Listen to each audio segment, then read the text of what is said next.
बदकिस्मती है कि पाकिस्तान में अब भी 4 लाख से ज़्यादा लोगों को टीबी का मरज़ लाहक होता है और उस मरज़ के लाहक होने के नतीजे में उनमें सेहत के बहुत सारे मसाइल पैदा हो जाते हैं।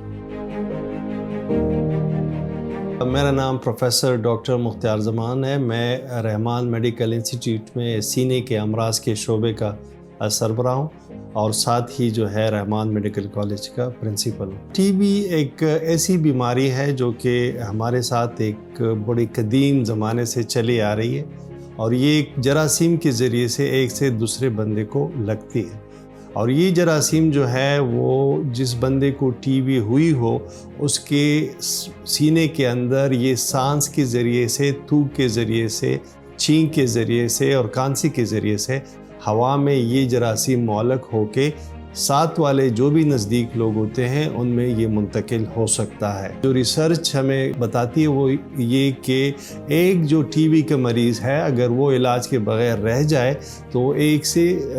10 से 15 लोगों तक टीबी मुंतकिल कर सकता है। तो टीबी के बचाव के लिए ये बहुत ज़रूरी है कि हम उस बंदे का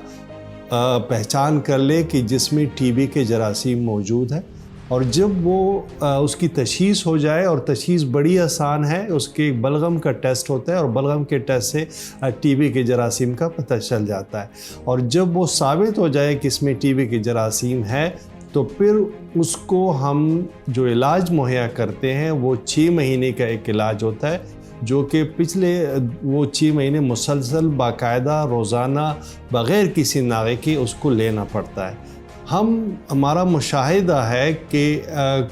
एक तो हमसे डिले हो जाता है मरीज़ों से कि वो टाइम पे डॉक्टरों के पास आते नहीं हैं,